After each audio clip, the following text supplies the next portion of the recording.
있어. 그래서 여러 관점들이 있어요. 정말 다양한 관점이 있는데 그 중에서 우리가 보통 많이 보게 되는 게 관점 세 가지입니다. 첫 번째가 실존적 재개념주의.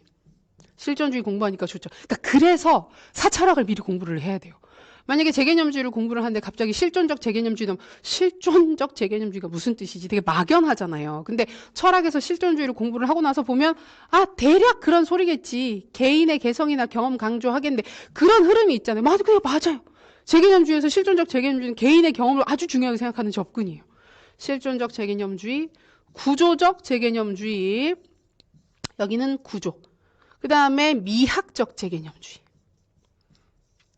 여기는 다시 등장하는 학자가 이 미학적 재개념주의를 담당하게 되는 아이즈너는 나중에 개발 모형에서 다시 등장을 합니다.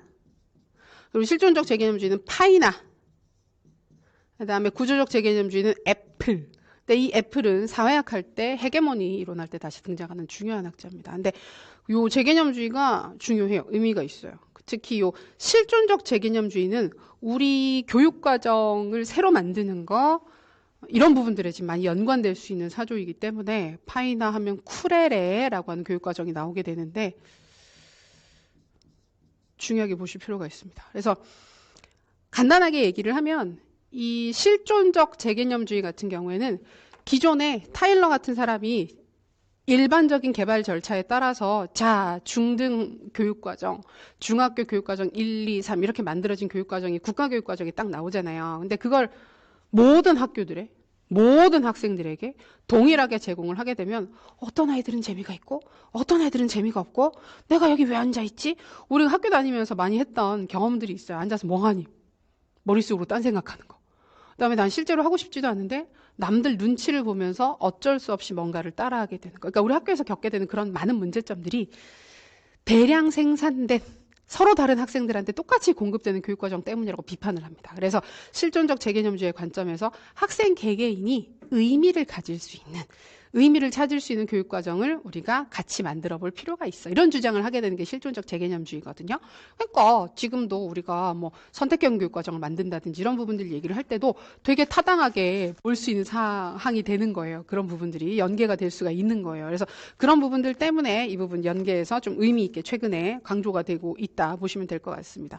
구조적 재개념주의는 학교에서 학생들이 공부를 못하고 잘하고 실패하는 경우들도 있는데 그게 학생 개인이나 교사 개인의 탓이 아니라 그냥 이 사회 구조적인 측면 때문이다. 계층, 계급 간 불평등이라든지 그런 불평등이 교육과정 속에 반영되어 있기 때문에 이렇게 보는 거거든요. 그래서 좀 사회학적인 관점으로 접근을 하는 거고 미학적 재개념주의는 예술, 이 미학이라는 개념 자체가 이제 아름다운 거 이런 거 추구하는 거잖아요. 그래서 예술 교과가 더 중요해. 그다음에 교육활동, 교육과정 자체가 가지는 예술성을 더 강조할 필요가 있어라고 보는 게 요 미학적 재개념주의. 그래서 아이즈너 같은 경우에는 예술적 교육과정 개발 모형이라고 하는 모형을 또 만들게 됩니다. 그래서 요 흐름 알아두시면 되는데 결국은 타일러나 브루너는 나중에 개별 사조들에서 더 세부적으로 보실 거예요. 근데 이제 재개념주의에서 요 세 가지 재개념주의, 특히 실존적 재개념주의와 구조적 재개념주의는 여기에서만 보시는 개념이기 때문에 꼼꼼하게 한 번 더 확인해 두시면 좋겠습니다. 그래서 여기는 중요해요. 아까 그러니까 중요하다라고 얘기를 하는 게 시험에 나올 만하냐? 나올 만한 부분들이에요. 잠재적 영교육과정 나올 만해요. 그 다음에 교육과정사 부분에서 타일러, 브루너 다 기출이에요. 둘 다 기출이에요. 기출인데 재개념주의에서 실존적 재개념주의, 구조적 재개념주의 나올 법한 영역들이에요. 이 부분들. 그래서 그 개념과 구성 요소들 파악하실 필요가 있습니다.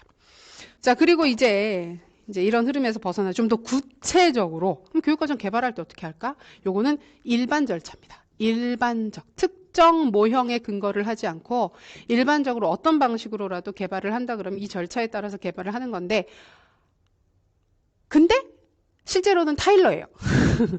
왜냐하면 타일러가 아주 초반에 모형을 만들었고 초반에 만들었는데 너무 잘 만들었어요. 너무 잘 만들어서 그 이후에 나오는 모형들이 다 타일러 모형을 조금씩 수정하는 것밖에 안 돼요. 그래서 일반 절차도 보면 결국은 타일러처럼 하네? 맞아요. 아주 비슷하게 타일러처럼 선정을 한다고 볼 수 있습니다. 그래서 교육과정 개발할 때 제일 먼저 우리가 중요하게 봐야 되는 게 목표를 설정하는 거. 목표. 그러면 이제 목표를 설정을 하고 그다음에 목표를